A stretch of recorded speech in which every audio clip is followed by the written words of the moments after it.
So mga kapatid, our topic for today is the greatest substitute. The greatest substitute. So umpisaan ko ang topic na ito sa pamamagitan ng isang kwento. So there was an international cruise ship who was sunk by a strong typhoon. There were international passengers from different nations. So mayroon daw isang cruise ship. Okay? Cruise ship na nagbabiyahe. May mga taong nalunod ito, yung cruise ship na ito. May mga taong nalunod at may mga naligtas. So isa sa life-saving boat ay magkalaman lamang ang 8. So mayroong boat na nagliligtas doon sa mga nalunod, pero 8 lang ang kailangan doon sa boat na yun. So dahil 11 yung kailangan iligtas, kailangan mamamatay rin sila. Kasi kapag hindi nag-sacrifice ng 3, malulunod rin sila. Kasi ang capacity ng boat ay 8 lang. So nagtanong yung nagka-driver po ng boat, sino sa inyo ang magsasacrifice? Okay, sino sa inyo ang magsasacrifice? Kailangan 3. So kailangan natin ang 3 magsasakripisyo, tapos para tayo ay mabuhay. Biglang tumayo yung Amerika, sabi ng Amerika, God bless you, sabi niya, God bless you, sabay talong, kinain ang pating, patay. Kasi siyempre, puro pating yung buhon, puro pating yung palingkod mo, siyempre, So, tumayo na naman, sabi niya, sino pa ang susunod na magsasakripisyo ng kanyang buhay, alang-alang sa iba ng kaliligtas sa kawalo. Tumayo naman yung Espanya, sabi niya, Viva Espanya! Pagtalo sa pagtalo niya, pa rin ang pating mo, patay. Wala talagang gutom yung mga pating, nilapa talaga sila. Okay? So dahil may isang Pilipino din doon na nakasay doon sa sailing boat na yun, tumayo rin ang Pilipino, sumigaw. Sabi ng Pilipino, mabuhay ang Pilipinas! Sabay tulak sa Chinese. Nakita niyo kung gano'ng kagaling yung Pilipino? Joke lang, sorry. Binubuhay ko lang kayo. Ganyan yung mga Pilipino. Nakita niyo? Pagdating sa pagkamakasin nila. Tumayo ang Pilipino mabuhay sa tulak sa Chinese. Diba? Ang galing ng Pilipino, no? Yung iba nagsakripisyo pero siya. So, ang pinag-pinag-pinag-pinag yung kapwa niya. So, joke lang po yun. Binubuhay ko lang po. Okay, so sa mga oras nito, ang ating talagang topic is ang ating topic is the greatest substitute. So, ang dakilang kapalit. Ang dakilang kapalit. So, sabi dito sa Lucas, mababasa natin dito sa Marcos chapter 15, verse 6 to 7. Tuwing pista ng Pasko, si Pilato ay nagpapalaya ng isang bilanggo. Ang sino maghiling sa kanya ng mga taong bayan, may isang bilanggo noon na ang pangalan ay Barabas. Kasama siya ng mga nagre-rebelde at nakapatay sa noon ng panahon ng pag-aalsa. Okay? Yung nakakulong na ito ay mga rebelde na ang pangalan niya ay si Barabas. Ituloy natin sa verse 8 to 10. Nang lumapit ang mga tao kay Pilato upang hilingin sa kanya, nagawin niya ang dati niyang ginagawa. Tinanong sila ni Pilato, ibig ba ninyong palayain ko ang hari ng mga Hudyo, which is si Jesus Christ? Sinabi niya ito sapagkat batid ng Pilato na inggit lamang ang nag-uudyok sa mga tinulong pari upang isakdal si Jesus. Okay? Sabi sa verse 10 to 13, ngunit sinusulaan ng mga purong pari ang mga tao na si Barabas ang hilingin palayain. Kaya muli silang tinanong ni Pilato, ano naman ang gusto ninyong gawin ko sa taong ito na tinatawag ninyong hari ng mga Hudyo? Verse 13, ipako siya sa krus, sigaw ng mga tao. Okay. Verse 14 to 15, bakit ano ba ang kasalanan niya? Tanong ni Pilato. Ngunit lalo pang sumigaw ang mga tao, ipako siya sa krus.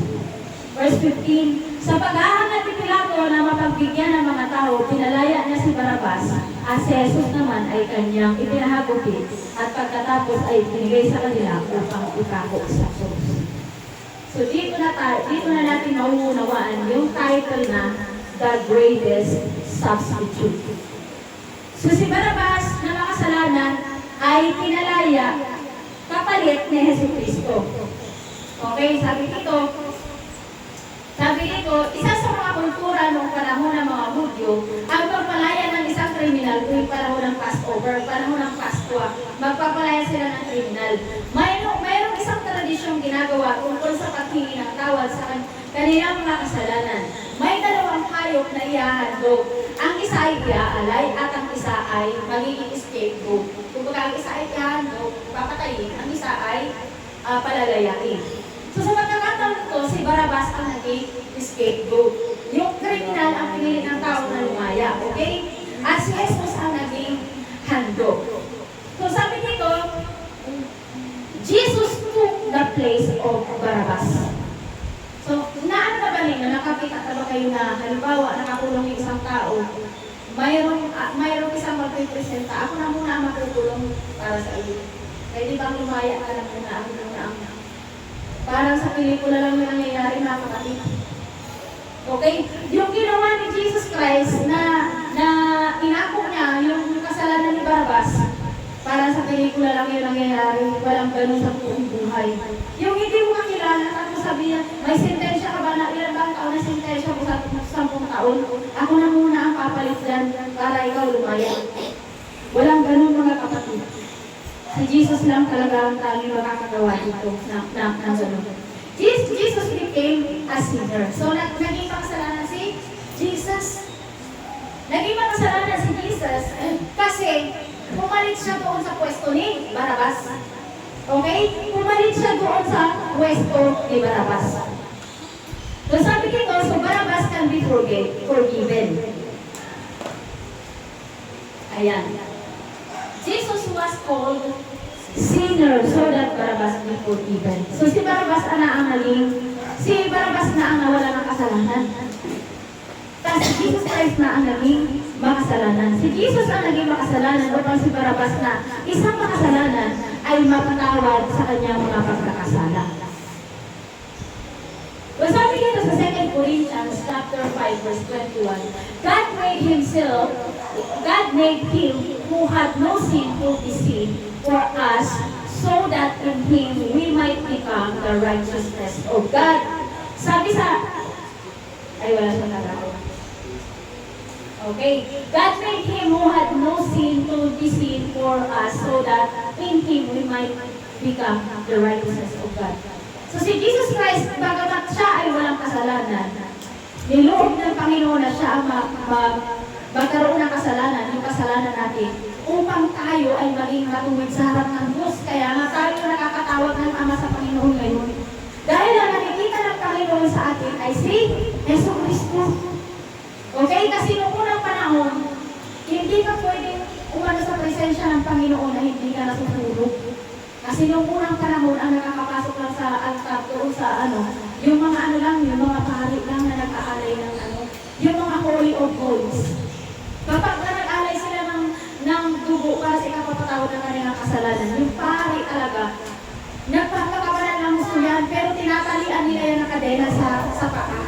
Kasi pagka hinilan nila yan at hindi na gumagalaw ang pari, ibig sabihin, namatay na ang pari sa loob ng holies of holies, doon sa alayan, doon sa templo, noong unang panahon sa lumang tipan. So ganyan kabigat mo na kapag nagkakasala ka, kailangan ka magbuha ka ng walang kapintasang tupa para ialay mo sa Panginoon sa ikapagpapatawad ng kasalanan niya. Pero kino-cover lang yun, yung kasalanan mo, hindi talaga nawawala yung kasalanan mo. Kasi noon napakahigpit ng Ama, masusunod ka talaga kaagad-agad kung sila kasala ka. Nagkamali ka ng masusunod ka. Kaya sila, yung pari, banal na nga yung pari na pasakabanal, pero namamatay pa rin sila sa presensya ng Panginoon. Ganon katindig yung kabanalan ng Panginoon. Kaya nga tayo, napakapalad natin na may Jesu Cristo na nag-ako ang mga kasalanan upang pag lumapit tayo sa Ama, hindi tayo makukonsume, hindi tayo matutulog. Dahil si Jesus Christ na ang natukover sa atin. Kaya nga diba pag nananalangin tayo, in the name of your Son, Jesus Christ. Diba? Kasi noong unang panahon, once na pumasok ka sa Holies of Holies, para manalangin ka, makakonect ka sa Ama, masusunod ka sa presensya pa lang niya, mamamatay ka. Okay, pari na nga yan, pari na nga yan nagaling ng dugo. Kaya ganyan, kung uunawain lang natin, ganyan katindi yung ginawa ni Jesus Christ Christ sa krus ng Kalbaryo. Kung bakit kahit sobrang hirap na siyang lumakad, higat na siya sa krus, dumudugo yung mga dito niya, basag-basag na yung dito niya, tiniis niya pa rin. Kasi gano'n katindi ang gagawin niya para sa atin. Okay? Akuin niya ang lahat ng mga sakit na meron tayo, mga sakit at karamdaman, mga utang na hindi natin mabayad-bayaran, lahat ng mga yan ay makagagawa ng maaway. Bunga ng ating kasalanan. Pero kung mananampalataya tayo sa ginawa ng Panginoong Jesucristo sa krus, ang lahat ng yan ay makakaraos tayo sa mga yan. Kasi bayad na yan. Binayaran na yan ng Panginoong Jesus. Sabi sa Ephesians chapter 1 verse 7, in Him we have redemption through His blood. Through His blood. Di ba minsan, iniisip natin, sinasabi natin, kaya ako may sakit na diabetes kasi lahit namin. Kapatid, binayaran na yan ng Panginoong Jesucristo. Hindi na yung katinuno ko ang kalahin. Kasi dugo na ni Jesucristo, once na nampalataya ka sa Kanya, tinanggap ko lang ng Panginoon at ang Kanyang tagapagligtas. Binayaran na niya yan sa krus ng Kalbaryo. You are a new creation. Okay, hindi ka na nabubuhay dahil sa makasalanan lahit mo. Kung ano man kasi yung mga generational curses na yan, yung mga kasalanan na hindi naman natin ginawa, mga ginawa ng mga ninuno natin, pasang-pasang pa natin hanggang ngayon. Kaya nga, through His blood. Okay, kaya nga nagkakasakit tayo, sasabihin natin, hindi na ito ang hindi na ako kalahi ng mga ninuno ko. Ang kalahi ko na, ang kadugo ko na ay si Jesus Christ. Okay? Kaya huwag natin tatanggapin yung mga sakit at karamdaman na yan, mga kapatid. Kasi maliwanag ang Bible, bayad na niya yan. Binayaran na niya ang kanyang dugo. Buti sana kung yung pagbayad niya ng dugo, yung tinuturukan lang ng tinuturukan ng dito, tapos makukuha na yung dugo. Hindi! Binayaran niya ng kanyang dugo yung ating mga kasalanan sa pamamagitan ng torture, mga kapatid. Torture.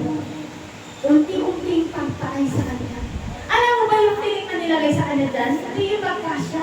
Ang hahaba ng mga tinik nun. Hindi magkasya sa ulo niya. Alam mo ginawa ng mga Romano? Inano niya yung pinus yun hanggang sa nagturusok dito.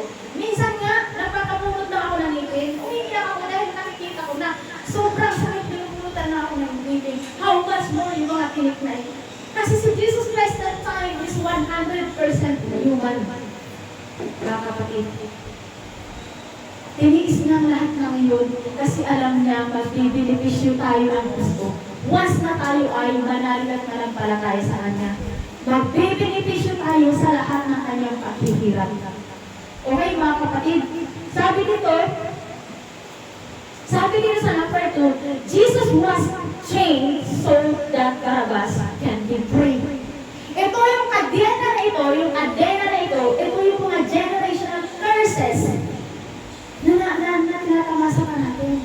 May sumpa ang Panginoon ng sino ang nagkasala sa Kanya hanggang sa 4th and 5th generation and 3rd and 4th generation na mga kaapu-apuhan magdudusa at paghihirap.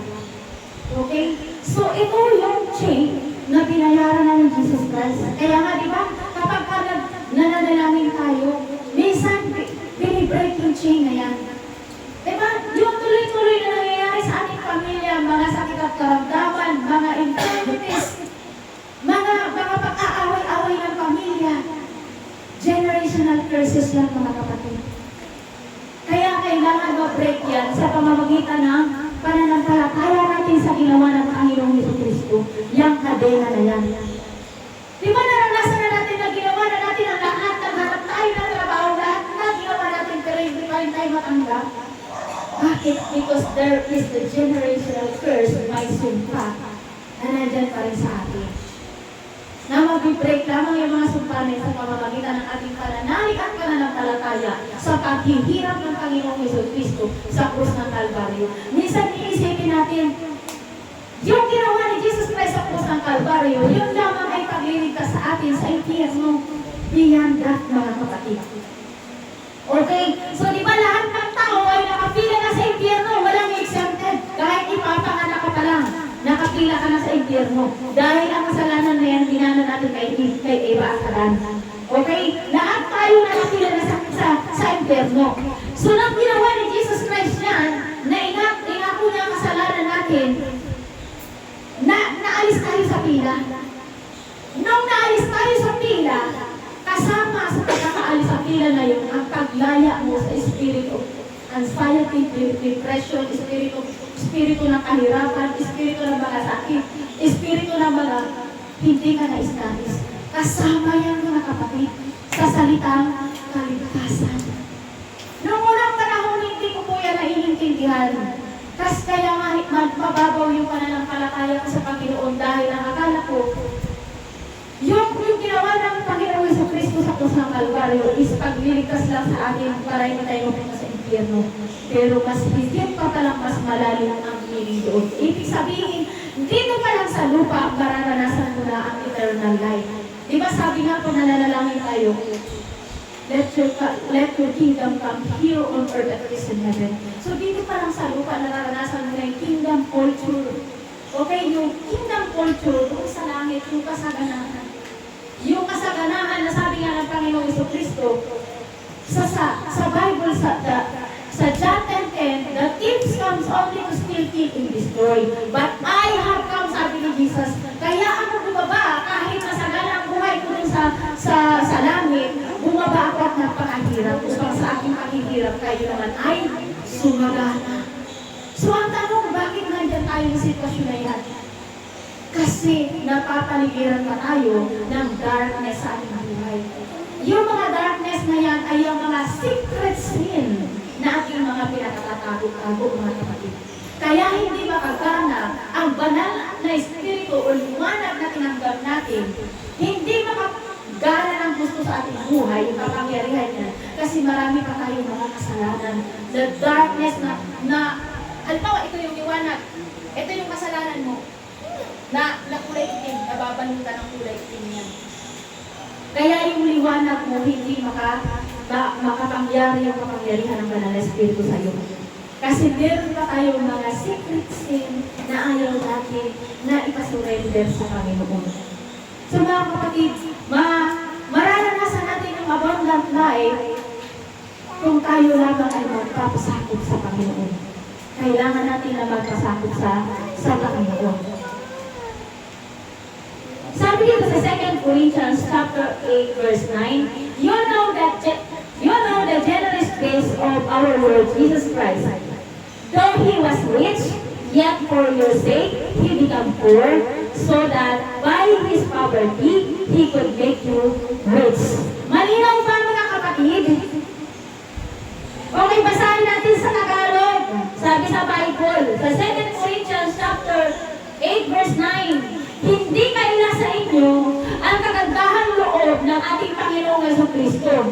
Kahit na siya ay mayaman, naging mahirap siya upang mapayaman kayo sa pamamagitan ng kanyang pagiging mahirap, mga kapatid. So napapansin na, naunawaan ko ba ng bawat isa na ang krus na pinaghirapan ng Panginoong Jesucristo ay hindi lamang para alisin tayo sa pila sa impyerno, kundi para tayo ay makaranas ng kasaganahan. Dahil sabi niya, bagamat ako ay mayaman, ako ay naging mahirap upang sa aking paghihirap kayo ay yumaman, sumagana. Kung babasahin natin ang Bible, mga kapatid, tagtag na mga pangako ng Diyos ang Biblia, yung mga kahirapan at pagdarahot na ating pinagdaraanan na yun, mga kapatid, yan ay bunga ng ating mga kasalanan. Kailangan tayo ay lumayak dyan sa spirit of poverty na yan, na hindi yan nagbubula sa Panginoon. Yan ay bunga ng ating mga kasalanan. Tanging ang pananalig lamang sa ginawa ng Panginoong Jesucristo ang makakapagpaalis sa atin dyan, mga kapatid. Malinaw po ang Bible, mga kapatid. Napakalinaw po ng Bible. Sabi sa 1 Timothy chapter 2 verse 5 to 6, for there is one God and one mediator who can reconcile God and humanity, the man Christ Jesus. He gave His life to purchase freedom for everyone. So nasusulat dito, siya kasalanan. Inako niya ang kasalanan ng mga tao upang tayo ay maging malinis sa harap ng Diyos. Ito po sa pamamagitan ng dugo at pinatawad tayo sa ating mga kasalanan. So naranasan niyo na po ba yung ako ng parusa ng ibang tao?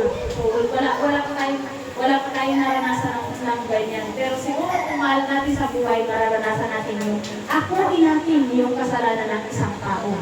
Okay, sabi dito, may isang pelikula daw si PJ. Sino yung nanonood doon? Siguro yung mga lalaki, yung mga sinuunang panahon yung mga nanonood kay PJ noon. Sabi niya, may isang pelikula daw sa PJ, sila ay matalik na magkaibigan ni Vic. Okay? So sa pelikula yung matalik sila magkaibigan ni Vic. So nag-aaral ng kabuka siya at may magandang kinabukasan si Vic. Okay? Samantalang si PJ naman ay, alam niyo, mahirap ang buhay. Okay? Katapunan buhay. Okay? So sabi dito, isang araw, si Vic naman, di ba si Vic may magandang kapalaran, may magandang kinabukasan kasi nag-aaral siya ng abogado. Ito naman si PJ, pagkawala sa buhay, mahirap sa buhay, pero magkaibigan sila. Isang araw, ito naman si Vic ay nakapatay ng tao. Okay, nakapatay siya ng tao, kriminal siya, so siyempre makukulong siya. Alam mo ang ginawa ni PJ, siya na lang ang nagkakulong ng kasalanan. Kasi para yung kaibigan niya, matupad niya yung mga pangarap niya. Mga kapatid, sa pelikula lang po yun. Wala pong ganun. Tapos at the end of the day, nakalimutan na siya ng tinulungan niya. Diba? Nakalimutan na siya ng tinulungan niya. Si Jesus ang nag-ako ng kasalanan ni Barabas. Siya ang dapat na makulong. Ngunit pinili ni Jesus ang palitan si Barabas at siya ang makulong. Ganon tayo kamahal ng ating Panginoong Jesucristo. Sabi dito, ang buhay ni Jesus ang itinambayan niya para tayo ay maligtas. Ganon tayo kamahal ng Panginoong Jesucristo. Sabi sa 1 Timoteo, sapagkat iisa ang Diyos at tanging si Jesucristo lamang ang taong tagapamagitan sa atin at sa Diyos. Inihandog niya ang kanyang buhay upang tubusin ang lahat mula sa kasalanan. Ang katotohanan ito ay pinatunayan sa takdang panahon. Mga kapatid, minsan nakakulong tayo sa mga anxiety, mga depression, ating mga problema, nakakulong tayo sa mga hinati, nakakulong tayo sa mga galit, na mga unang panahon pa na mga ginawa sa atin na hindi kaaya-aya ng ibang tao. Hanggang ngayon, dala-dala pa natin yung mga kapatid. Kailangan natin lumaya dyan, mga kapatid. Lumaya tayo, mga kapatid, sa mga galit, hinanakit, inggit, takot, pangamba. Kasi mga kapatid, wala pa tayong kinabukasan kapag nakukulong tayo sa ganyang bagay. Manalig tayo sa Panginoong Jesucristo dahil sabi niya, pinalaya na kayo. Okay, pinalaya na tayo ng Panginoong Jesus sa ganyang mga bagay. Kaya nga siya na-condemn. Sabi dito, Jesus was condemned so that Barabbas can be saved. Okay, sabi diyan, pinili ni Jesus ang mamatay upang tayo ay mabuhay. Pinili ni Jesus ang mapako-sakto. So may isa na namang kwento. Okay, ito yung kwento. Isang tribal community ang may patakarang patayin ang mga kabataang suwain at rebelde sa kanilang mga magulang. O sino ba yung mga suwain dito na mga kabataan at rebelde? So noong unang panahon, may tribal community pala na ang batas nila ay papatayin yung mga kabataan na rebelde sa magulang at masama mga pag-uugali. Papatayin sila sa gitna ng plaza. Okay, yun ang batas nila sa tribal community niyo. So, ang magiging hudyat nito ay ang pagtulog ng kampana. Okay, so kapag may kasalanan ka, dadaling ka sa gitna ng plaza, tapos kapag tumulog na yung kampana, hudyat na yun para patayin ka. Okay, hudyat na yun para patayin ka. Kapag ang kampana ay hindi tumulog, ibig sabihin kailangan na kailangan ka na nasasaktan na patayin. So sa loob ng tatlong beses, kapag ang kampana ay hindi tumunog, ibig sabihin, absuelto ka na. Okay, ganun yung batas nila. Di ba? Malaki yung kampana. Hinihilahin yung kampana. Siyempre tutunog yun na napakalakas, di ba? So kapag tumunog na yung hudyat na yun, papatayin na yung kabataan na yun. Pero kapag hindi yung tumunog, absuelto ka. Pag tatlong beses ka na hindi tumunog, ibig sabihin, absuelto ka. So isang araw may kabataan na napatawang patayin, siguro masama ang ginawa. So Kristo sa plaza. Naroon ang bayan, ang mga taong bayan upang saksihan ng kamatayan ng kabataan ko. Dumating ang takdang oras, hinila ang tali. Okay, itong kabataan na ito dinala sa plaza, tapos dumating ang takdang oras para papatayin na siya. Okay, so hinila na ang tali. Nung hinila ang tali, unang hila, hindi tumulong. Okay, hindi tumulong. So hinila ulit. Kasi malaking-malaking lang yan, malaking kampana yan. Yung alam mo yung may banting na ano ba ang tawag doon, na napakalakas tumulog. So pangalawang hila, hindi na naman tumulog. So hinila ulit, bakit kaya hindi tumutunog? So pangalawang hila ulit, pangatlong hila, hindi pa rin tumulog. So sabi ng mga tao, dahil tatlong hila na, hindi pa rin tumulog, absuelto ka na, kasi wala ka na kasalanan. So nung na-absuelto na yung bata, na-absuelto na siya na wala siyang kasalanan, saka naman bumagsak yung isang tao doon mula sa Campaneria, patay na. Okay? Isang babae ang bumagsak mula sa Campaneria, yung pala ay ang nanay niya. Nakita niyo mga kapatid, inako ng nanay niya ang kasalanan ng kanyang anak. Okay? Umanong pala siya doon sa, alam mo yung sa Campaneria, yung bawat hila pala na yun, katawan niya ang nabubugbog doon sa ano. Kaya pala hindi tumutulog. Nakita niyo kung gaano siya kamahal niya yung anak niya. So, gano'n ang ginawa ni Jesus sa atin. Gano'n yung ginawa ni Jesus sa atin. So, namatay yung babae kasi niligtas na yung anak niya. Kasi ang nanay, kahit anong mangyari, kahit gano'n pa ka makasalanan ng anak natin, hindi natin siya makakaya tingnan na mabumatay. At nakita ko rin yung ganitong katangin ng kaibigan. Bakit ko yung nagdaanan ni Mary, nung nakita niya yung anak niya, na inumutayo-tayo na pinagpatay. Kaya mga kapatid, nakakaiyak. Sorry sa ano, naiyak na talaga.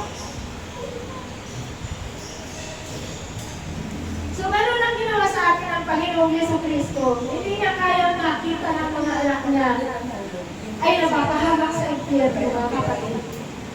Kaya tinis niya ang lahat. So, pansinin mo yung isang nanay na ito, bawat hila, grabe sakit nun. Tumatama siya dun sa grabe sakit nun. Tapos pangalawang hila, tiniis niya pa din. Hinintay niya talaga na mag-sweldo yung anak niya bago siya bumitaw.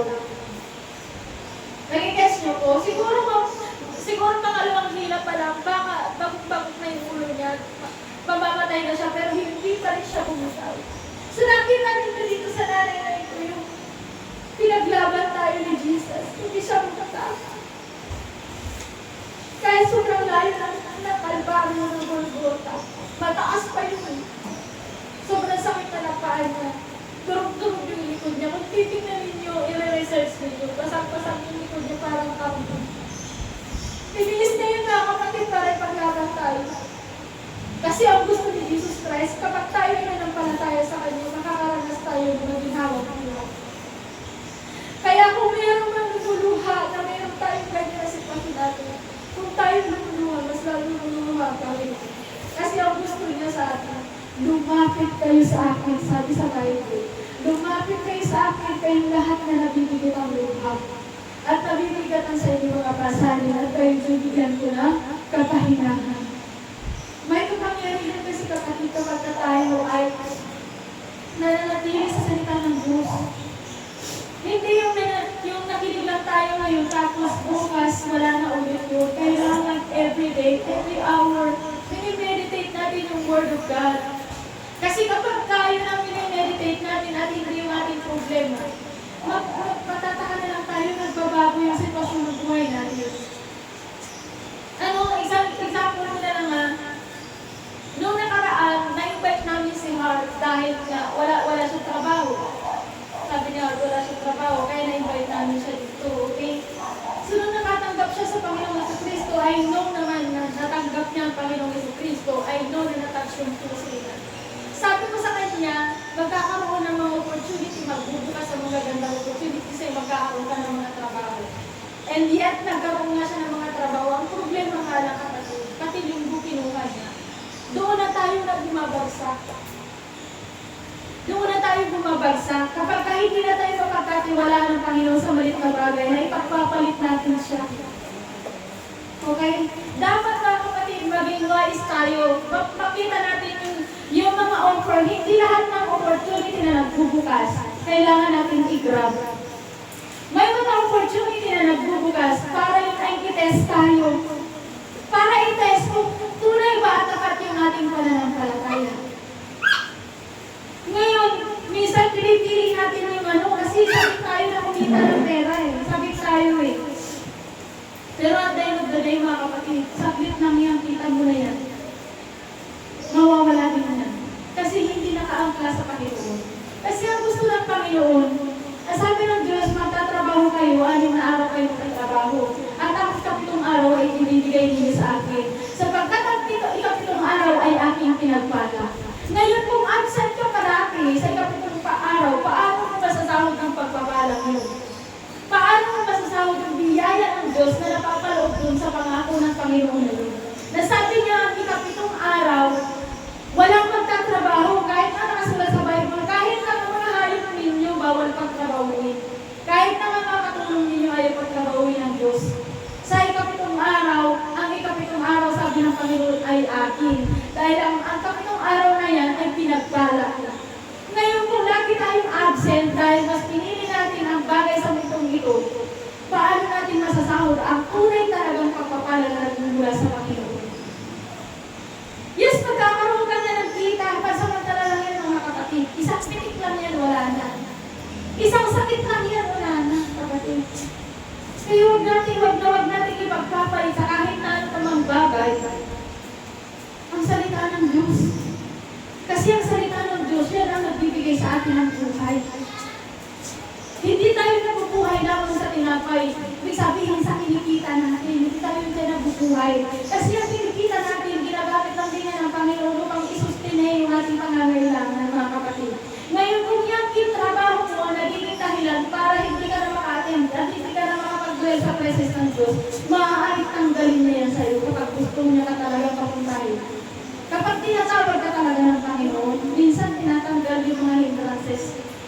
Halimbawa, anak mo ang nagiging hadlang para hindi ka maka-attend. Asawa mo ang nagiging hadlang para hindi ka maka-attend. Trabaho mo ang nagiging hadlang para hindi ka maka-attend. May mga kaparaan ng Panginoon, mga kapatid, minsan masakit. Para lang maalis ka doon sa nakakahadlang na yun. Minsan masakit, tatanggalan ka ng trabaho niya na nagiging mo. Kaya nga mga kapatid, huwag na natin hintayin pa na umabot tayo sa ganun, natatanggalan pa tayo para lang tayo ay makapag-isip na piliin kung ano talaga ang tama.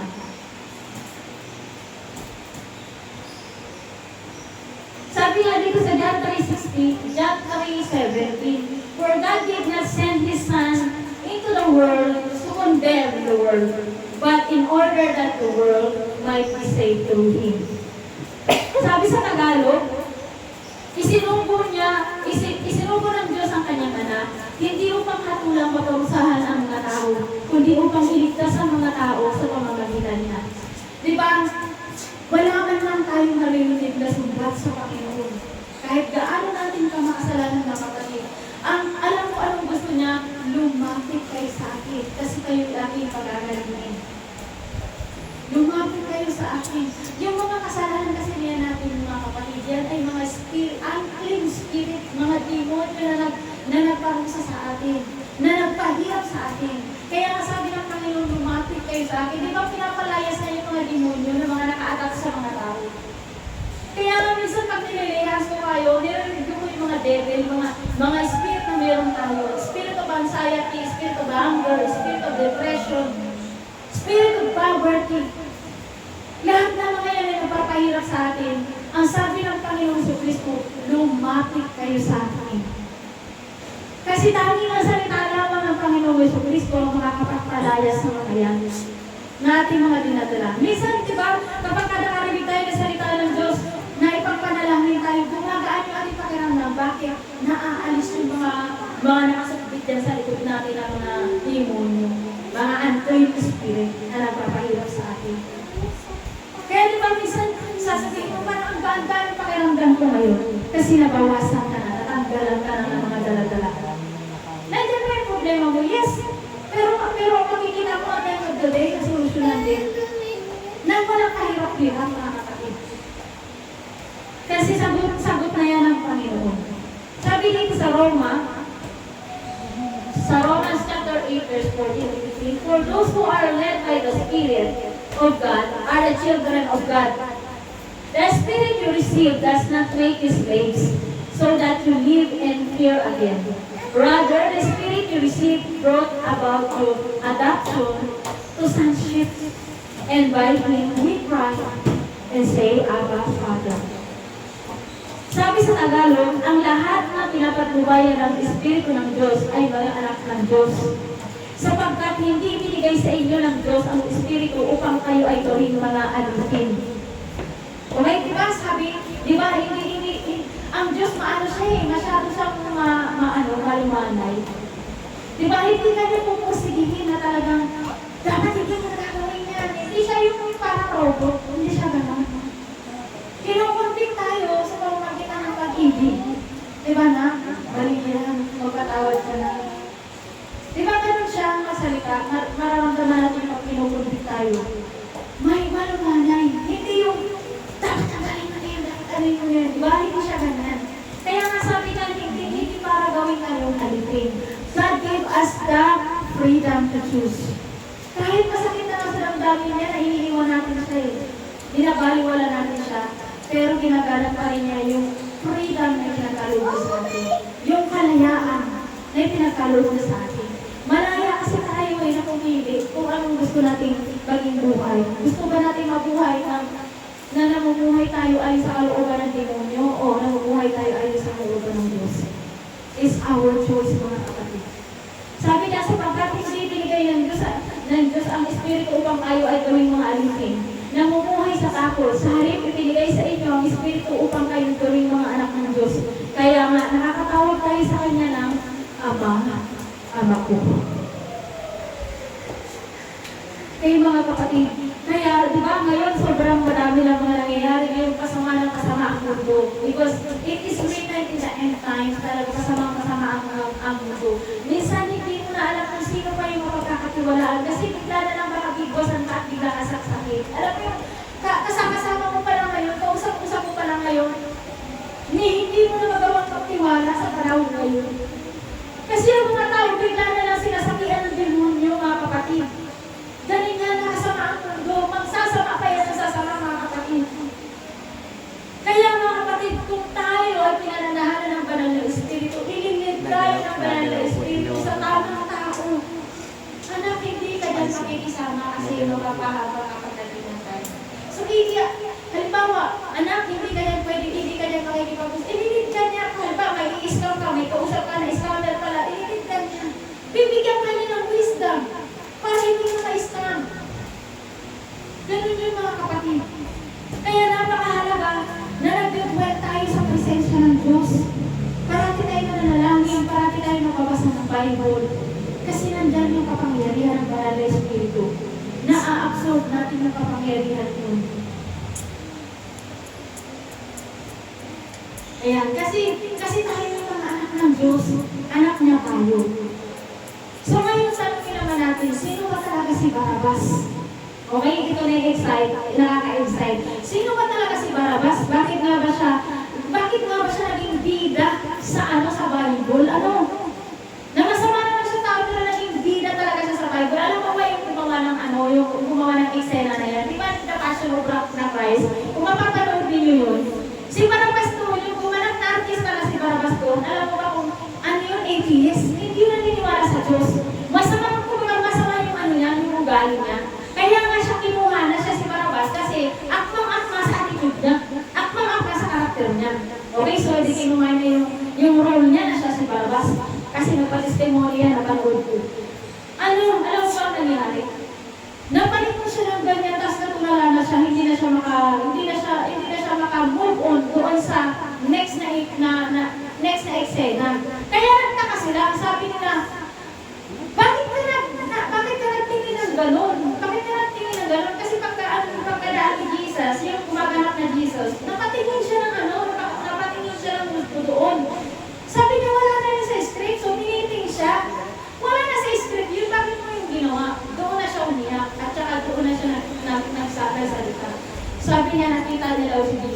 Christ, yung totoong Jesus Christ. Nung ginagawa nila yung baptism. Kaya ngayon, yung gumanap ng Barabas, ay born again na siya. Hallelujah! Purihin natin ang Diyos na buhay. Kahit sa ano na pang paraan, mga kapatid, ang Panginoon ay kumikilo sa ating buhay.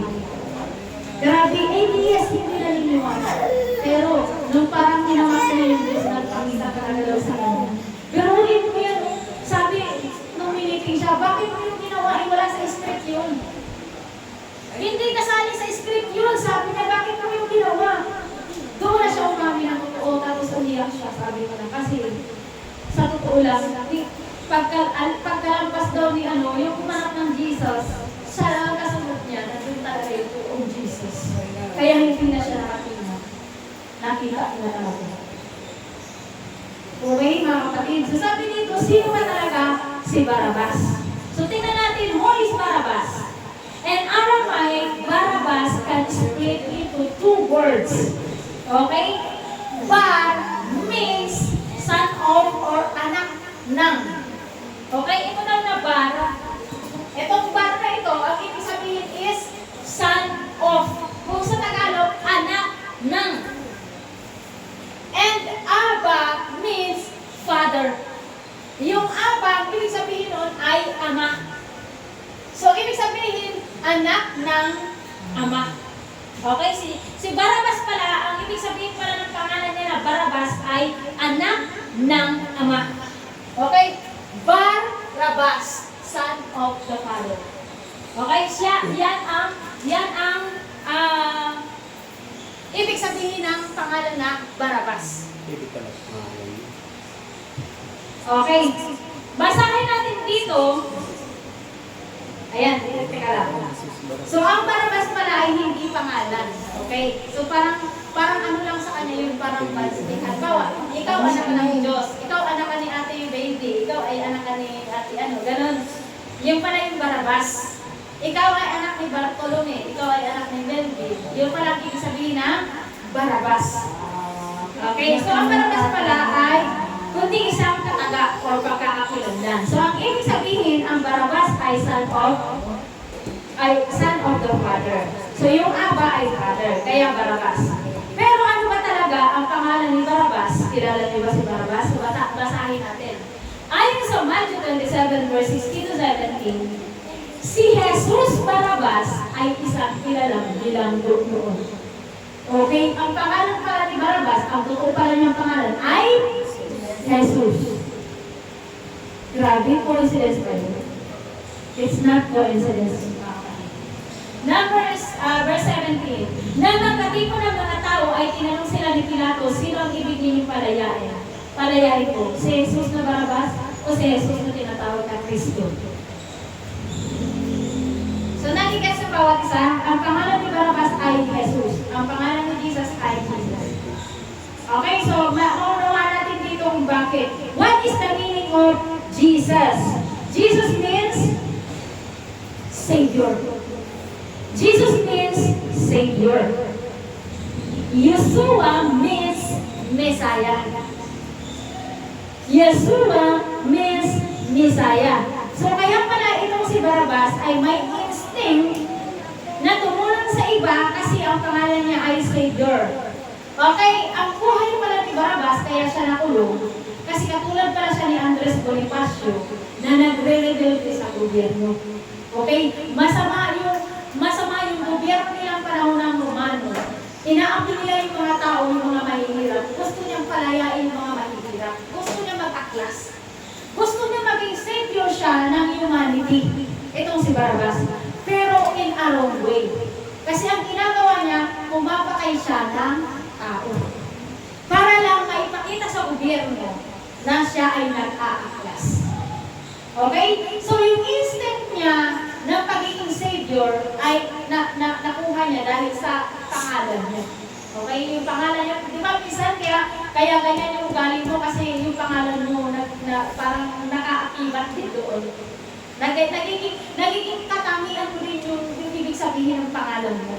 Kaya tingnan mo, yung instinct niya na Jesus din ang pangalan niya, gusto niya rin mag-save ng humanity. Pero in a wrong way, dahil na siya ay tao at kulang sa wisdom, Kaya mali pa rin. Kahit tama yung intention niya, niligtas yung mga tao dahil sa maling pamamalakad ng mga Romano. Kasi grabe ang mga Romano. Grabe ang tingin ng mga pahirap ng mga naranasan ng mga Kristiyano sa mga Romano noon. Grabe sila mga kapit. So kaya ang ginawa niya, gusto niya iligtas ang mga tao, pero in a wrong way. Pumapatay siya ng mga tao. Ngunit hindi ito ang paraan na nararapat. Di ba? Tingnan ninyo, si Andres Bonifacio, di ba? Ganun din ang ginawa niya. Gusto niya i-ano yung mga tao, pero in a wrong way naman. Tingnan mo si Jose Rizal, siya ang naging bayani. Bakit? Kasi si Jose Rizal, ipinahayag na yung pag-aaklas niya sa pamamagitan lamang ng sulat. Sa pamamagitan ng kapayapaan. Okay? Sa pamamagitan ng sulat niya, sinabi niya doon ang lahat-lahat ng mga gusto niya sabihin. Sa Noling Itahiri, El Pelebus Peresmo, na ipahayag niya doon yung ibig niyang sabihin. Kaya, kahit parehas yung intensyon ng dalawa, si Jose Rizal pa rin ang naging hero. Kasi ginawa ni Jose Rizal sa mapayapang pamamaraan. Okay, si Andres Bonifacio, ginawa niya sa pamamagitan ng gahas. Okay, so yun din ang pagkakatugma nila ni Barrabas at saka ni Andres Bonifacio. So, nagigets ba na bawat isa? Okay, sabi dito, Jesus Barabbas was trying to be the savior of the Jews by taking part in physical rebellion against the Roman authorities. Okay. Jesus Barabbas was trying to be, bakit dalawa? Okay, tama. Jesus Barabbas was trying to be the savior of the Jews. Barabbas has a messianic syndrome. Okay, mayroon daw siyang messianic syndrome. Parang mayroon siyang damdamin na tagapagligtas. Okay, mayroon siyang damdamin na gusto niyang magligtas ng humanity, ng mga tao. He wanted to help the people. He wanted to save the people. He wanted to be Messiah. Okay? And Mark 15 verse 7, one of the prisoners at the same time was Barabbas, a revolutionary who had committed murder. In uprising, the crowd went to Pilate and asked him to release a prisoner as usual. Kasi Barabbas ay representasyon ng bawat tao. So si Barabbas pala ay representasyon ng bawat isa sa atin. Bakit? Bakit si Barabbas ay nagre-represent sa bawat isa sa atin? Kasi tayo, we figure out our problem and our own capacity. Okay? Minsan, sinusunod natin ng problema. Malulutas na ito without asking the help of the Lord. Kasi kahit ano man ang aming gawin sa ating mga problema, hindi pa rin tayo magtatagumpay mga kapatid. Kasi limited lang yung ating kakayahan para tayong si Barabbas. Minsan gumagawa tayo ng paraan para makabayad sa utang, pero umuutang ulit tayo hanggang at the end of the day, nabaon na tayo ng gusto sa utang. Kasi in anong way mga kapatid? Wala kasing wisdom. So kaya dito lumalabas yung lahat ng mga tao nagre-represent kay Barabbas. Kasi tayo ginagawa natin yung ating makakaya sa abot ng ating makakaya without the help of God. Okay? Hindi natin ina-acknowledge ang Panginoon na bilang tagagawa ng solusyon sa ating mga problema. Ayan, kung baka sa Tagalog, may isang pinanggulo ng pangalan ng Barabbas, kasama siya sa mga nagrebelde at nakapatay siya noong panahon ng pag-aalsa. Ayan, Jesus Barabbas was trying to be a savior of the Jews. Barabbas is a revolutionary, Barabbas is a rebellious, and Barabbas is a murderer. Tayo din yun, yung murderer. Diba? Kapag nagtanim ka nga ng galing, kung unang panahon, kailangan mo magpatay ng tao para hatulan ka na mamamatay tao ka. Pero sa panahon ni Jesus Christ, sa bagong tipan, magtanim ka lang ng galing sa kapwa mo, maghapon at hindi ka nagpatawad. Sa harap ng Diyos, isa ka ng murderer na kapatid. Kaya kapag sinasabi ninyo, at least hindi na natin pumapatay ng tao, wait. Kailan ka mahuling nagaling at hindi ka nagpatawad? Murderer na po tayo sa harap ng Diyos, mga kapatid. Tapos sasabihin mo, hindi naman ako nangangalunya tulad ng iba. Wait, kailan ka pa huling nag-imagine sa isang lalaki o sa isang babae sa iyong isip? Mangangalunya ka na ng mga sakit. Hindi mo pa ginagawa. Yan ang batas ni Jesus Christ. Noong unang panahon, ang batas mong sa lumang tipan, kailangan mo munang gawin ang isang bagay na masama para hatulang ka na masama yung ginagawa mo. Pero sa batas ni Jesus Christ, sa isip mo pa lang, hinahatulang ka na niya. Ganyan katindi ang batas ni Jesus Christ. Kaya nga, ang gusto ni Jesus Christ, maging banal tayo sa isip, sa salita, at sa gawa. Okay mga kapatid? Kaya huwag natin sasabihin, ay, at least hindi naman ako tulad niya. Don't compare mga kapatid. Kasi ikaw oras-oras ka rin na nagkakasala. Pare-pareho lang tayo mga kasalanan dito. Pare-parehas lang tayo. Nasa mata ng Diyos ay makasalanan. Kasi oras-oras tayo sa isip pa lang natin. Nagkakasala na tayo mga kapatid. Okay? Jesus Christ. Kilalanin na naman natin yung pangalang Jesus Christ. On the other hand, Jesus Christ, the true Savior, is about to die on the cross, spiritually freeing all humanity from the bondage of sin. Siya talaga ang totoong nakakalutas mga kapatid. Di ba si Barabas nilulutas niya sa sarili niya pamamaraan yung problema? Pero imposible niyang malutas. Tayo rin si Barabas, nilulutas natin yung problema natin sa sarili natin pamamaraan. Pag nabaron sa utang, ay sarili na siyang pamamaraan, hindi siya nag-grind sa presensya ng Panginoon para bigyan siya ng wisdom kung paano niya mababayaran yung utang na. Okay, pag nagkasakit, diretso agad sa doktor. Hindi na nagtanong, hindi na nag-grind sa presensya ng Diyos upang pagalihin siya ng Panginoon. So nakikita natin mga kapatid yung ating pamumuhay ay walang pinagkaiba kay Barabas. Nakakulong tayo mga kapatid sa sarili natin mga kagagawan. Nakakulong tayo sa sarili natin mga kagagawan. Yung mga takot, ang takal-takal na yun ang mga takot na yan, hindi pa rin nangyayari hanggang ngayon. Takot na takot ka pa rin. Hindi mo alam kung ano na ba yung mga pinatatakutan mo na yan. Ayaw mo kasing isurrender sa Panginoon yung mga takot mo. Yung mga hinanakit mo, napakatagal ng panahon yan mga kapatid. Hanggang ngayon, naghihinanakit ka pa rin. Inuungkat-ungkat mo pa rin yan mga kapatid. Lumaya ka na sa kulungan yan, katulad ni Barabas. Pinalaya na tayo ng Panginoon. Give it all to God. Diba? Kung may nakasakit sa atin, may nakasama sa atin ang mga damdamin, may ginawa sa atin na hindi maganda, sabi ng Panginoon, huwag kayong maghihiganti. Sapagkat ang paghihiganti ay sa akin. I will repay. Sabi ng Diyos. Ngayon kung tayo ay parating maghihiganti, hindi nakikilos ang Diyos sa buhay niya. Kasi gumawa ka ng paraan mo eh. Kaya nga mga kapatid, lagi natin ipukonsulta ang lahat ng ating pinadadaanan sa Panginoon o mga Panginoon ang kumilos. Okay, mas magaan kapag Diyos ang kumilos, makapangyarihan yun. Yung Diyos na pinananampalatayanan natin dito, humahati yan ng dagat, mga kapatid. Kahit wala nang dadaanan, wala nang solusyon natin problema, humahati yan ng dagat. Binibiyak niya ng dagat para makadaan tayo, para makaraos tayo.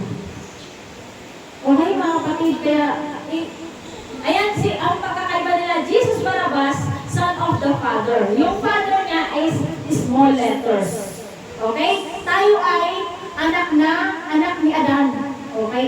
Anak ni Adan. Tayo ay anak ni Adan. Tapos si Jesus Christ naman ay anak ng Diyos, yung kataas-taas ng Diyos. Son of the Father. Okay? So, yan ang pagkakaiba nilang dalawa. Nagre-represent si Jesus Barabas sa atin na tayo ay mga anak ni Adan. Okay, tayo mga anak ni Adan. So Barabas is a representation of anyone like you, born with a human father. We have inherited sin. Okay, yung mga kasalanan na yan ang dahilan kung bakit tayo nasagdak sa mga sitwasyon na hindi nag-aaya-aya sa ating buhay. Dahil sa kasalanan. Kasi mga kapatid, kapag si Satanas, kapag may mga hidden sin tayo, kwarto ni Satanas yan sumusumo. Kaya kahit anong sabihin mo, I rebuke you in the name of Jesus. Jesus, tatawanan ka lang ni Satanas. Mayroon ako dyan, may kwarto ako dyan sa position. Paano ka makakapangyarihan sa akin? Kasi hanggat may pinatago tayo mga kasalanan, mga kapatid. May motorin isip sa Satanas na matrabaho sa buhay natin. Maniwala kayo.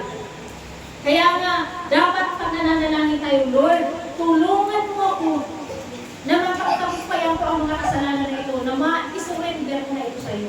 Maisuko ko na ito sa iyo at maalis na ito sa ating buhay. Dahil ito ang ginagawang daanan ng Satanas para matrabaho sa buhay ko. Kasi kung wala kang, kung halos maliwanag na yung yung puso mo, nasasakot na ng banal na espiritu, namumuhay ka na ng may kabanalan, wala na kapangyarihan sa iyo ang kadiliman. Okay? Wala na kapangyarihan sa iyo sa Satanas. Isang rebuke mo lang dyan. Lalayas na yan agad. Jesus Barabbas, the son of the Father, Adam, father of the human race. Jesus Christ, son of the Father, God the Father. In Romans chapter 5 verse 19, for just as through the disobedience of the one man, the many were made sinners, so also through the obedience of the Son of the one man, many will be made righteous. Basahin natin sa Tagalog para malinaw, kasi hindi naman tayo mga Amerikano. Hirapan na ako magbasa ng English.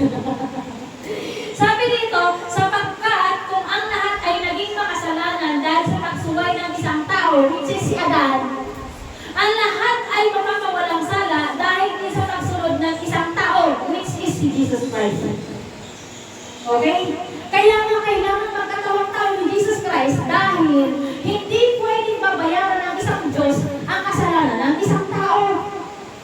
Tao ang nagkasala, which is si Adan, kaya tao rin ang magbabayad ng kasalanan. Diba? Kaya nga kahit anong gawin na pag-aalay ng mga dugo ng hayop, sabi ng Panginoon sa lumang tipan, hindi ko na ibig ang inyong mga handog. Bakit? Kasi hindi sumasapat sa kabanalan niya. Sabi niya, hindi ko na ibig ang inyong mga handog kasi yung mga taong handog ng mga dugo na ang tupa para pabayaran yung kasalanan nila. Ilang nagkasala tao eh. Sasapat pa yung dugo ng hayop. Eh hindi naman yung hayop ang nagkasala eh. Tao naman eh. Kaya mismo ang Diyos ang gumawa ng paraan para masatisfied yung kabanalan niya, mismo sarili niyang anak ang ibigay niya. Okay, dahil yun lang talaga ang sasapat. Tao ang nagkasala, so tao rin ang magbabayad. Okay? Tao ang nagkasala, hindi mo pwede na ang magbabayad ay hayop, dugo ng hayop. Kaya pinatigil na niya yung paghahandog sa lumang tipan. Kasi si Jesus Christ na ang naging handog.